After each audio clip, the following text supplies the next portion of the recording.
So let's jump right into our very first topic, and that's AB 1482. So probably you've been hearing a lot happening in the last couple of weeks. AB 1482 was introduced by Assemblymember Chu, and this is rent control. It started off as rent control initially, and this would be statewide rent control. It would not affect cities that already have rent control, but then they modified this bill a bit differently once it went into the Senate. And they actually attached just cause eviction protections there. So now we have a rent control and just cause eviction bill. It's already passed the Assembly with the latest modifications, and it's passed the Senate, and it's now on Governor Newsom's desk for him to sign no later than October 13th. And then if he signs it, which we're pretty sure he's going to sign it. And one interesting thing to keep in mind is that he also has a veto factor. So he could actually take certain things out of the actual bill.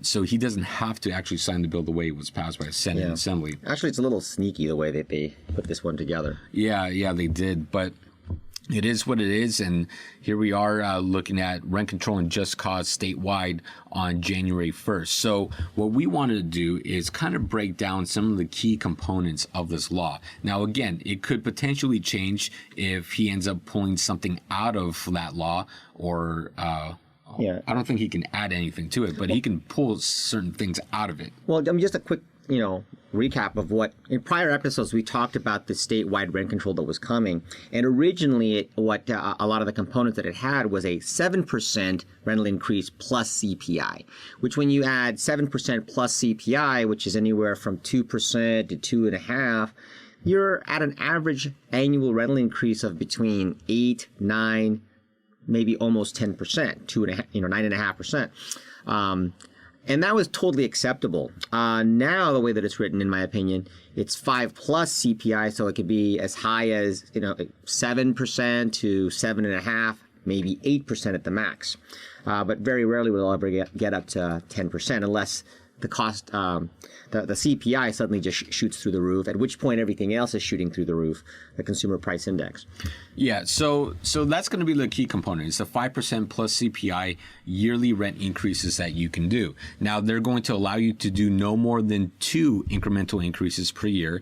And if you've increased your rents after March 15th of 2019, then if you increase it more than the 5% plus CPI, you will be required to roll it back. So that's one thing that I really don't hear a lot of people talking about in the media, but it's big. I mean, it's going to require a lot of people to roll back rents. Otherwise, going forward, if you don't do it, in fact, you're automatically going to be out of compliance and potentially have to reimburse the tenants. Right. In fact, let's look at the impact of that.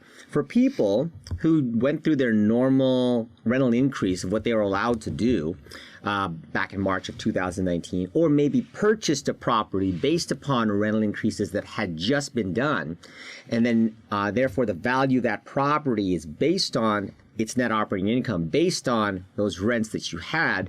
Well, by rolling it back or decreasing the rent, well, you're not decreasing your expenses. You don't get to roll back your expenses. Your property taxes, by which went up by how much you bought it for, don't get rolled back. And so that rollback affects the value of your property, and in many cases it could be significant. It could devalue the property by several $100,000.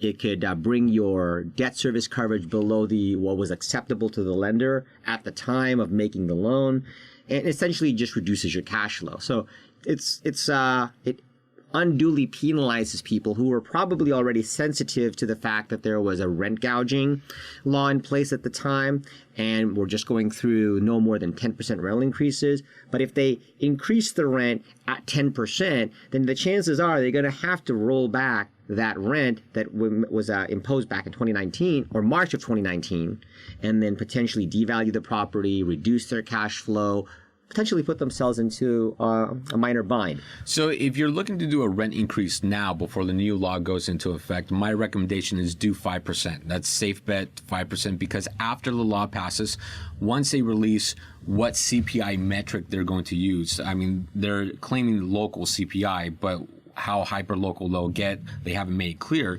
but once they release those CPI figures, then at that point do another incremental increase for the 2%, 3%, 3.5%, depending on your specific area.